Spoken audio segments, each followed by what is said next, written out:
میرے صحابہ کو برا بلا نہ کہنا، میرے صحابہ پر لعن طعن نہ کرنا، میرے کسی صحابی کو گالی نہ دینا. کہ نبی فرماتے کہ میرے صحابہ نے اگر اللہ کی راہ میں ایک مٹھی بھی صدقہ کیا ہے، خیرات کیا ہے، تم پہاڑ کے برابر بھی سونا خرچ کر کے ان کا مقابلہ نہیں کر سکتے، ان کی برابری نہیں کر سکتے.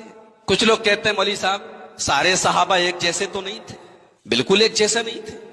صحابہ میں کیٹیگری ہے، صحابہ کا الگ الگ مقام ہے. مگر عقیدہ یاد رکھو اہل حدیث کا،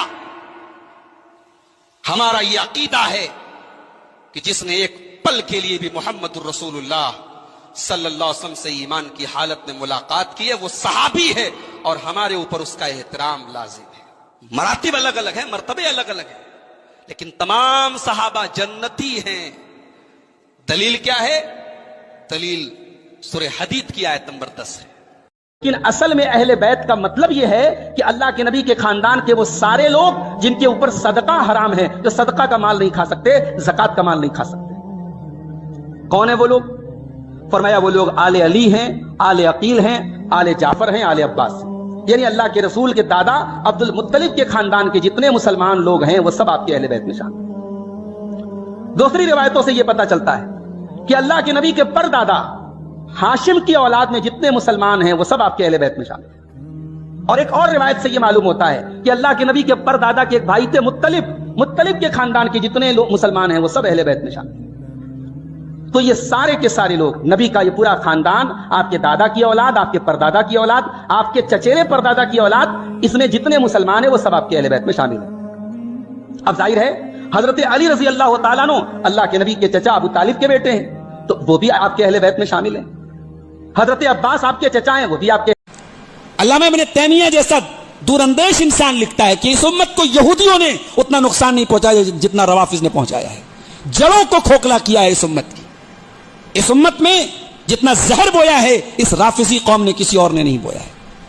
ان کی کتابیں آپ اٹھا کے دیکھیے، آپ کا دماغ خراب ہو جائے گا. جن ہستیوں پر ہم جان چھڑکتے ہیں، جن ہستیوں کے ذریعے ہم یہ مانتے ہیں کہ ان کی بدولت ہمیں ایمان ملا ہے، ان ہستیوں کو یہ کافر مانتے ہیں، ان کو علی کا دشمن مانتے ہیں، ان کو اہل بیت کا دشمن مانتے ہیں. حضرت عائشہ کے بارے میں ان کی کتابوں میں لکھا ہے کہ وہ اپنے گھر میں غیر مردوں کو بلاتی تھیں، اور صبح صبح وہ غیر مرد جب نکلتے تو جنابت کی حالت میں ہوتے تھے. غیر مردوں کو نبی کے کمرے میں اللہ کے نبی کے کمرے میں حضرت عائشہ سلاتی. یہ ان کی کتابوں میں لکھا ہے، اس لیے میں ان کی ہر بات کا جواب نہیں دے پاؤں گا. علامہ ابن تیمیہ جیسا دور اندیش انسان لکھتا ہے کہ اس امت کو یہودیوں نے اتنا نقصان نہیں پہنچایا جتنا روافض نے پہنچایا ہے. جڑوں اہل بیت کی محبت کا نام لینے والے نبی کی ایک بیٹی کو یاد کرتے ہیں، صرف حضرت فاطمہ کا نام ان کی زبان سے. کبھی حضرت زینب کا نام آپ نہیں سنیں گے، کبھی رقیہ اور ام کلثوم کا نام. پوچھو کیوں بھائی؟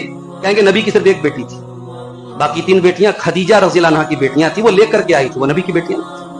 اب میں پوچھتا ہوں اس انسان سے جو اہل بیت کی محبت کا دعویٰ کرتا، تو سچا کہ میرے رب کا کلام سچا، میرا رب کہہ رہا ہے اے نبی اپنی بیٹیوں سے کہہ دیجئے. اس کا مطلب کہ نبی کی 1 سے زیادہ بیٹیاں تھی، تو سچا ہے کہ میرے رب کا کلام سچا. اور اگر میرے رب کا کلام سچا ہے اور میرا رب کہہ رہا ہے کہ نبی کی 1 سے زیادہ بیٹیاں تھی، اس کا مطلب کہ تو جھوٹا، تیرا مذہب جھوٹا، تیرا عقیدہ جھوٹا. اہل بیت کی محبت کے نام پہ بیوقوف بنا رہے لوگ. نبی کی 1 بیٹی کے فضائل بیان کرتے ہو، 3 بیٹیوں کے فضائل کو جو ہے بھول جاتے ہو. اور یہی وجہ ہے عثمان غنی رضی اللہ تعالیٰ عنہ جو نبی کی 2 بیٹیوں کے شوہر تھے، ان کی یہ فضیلت ان کو ہضم نہیں ہوتی. انہی کی فضیلت کو گھٹانے کے لیے کہتے ہیں کہ نبی کی تو صرف 1 بیٹی تھی، نبی کی 4 بیٹیاں تھیں. اللہ کہہ رہا ہے نبی اپنی بیویوں سے کہہ دیجئے.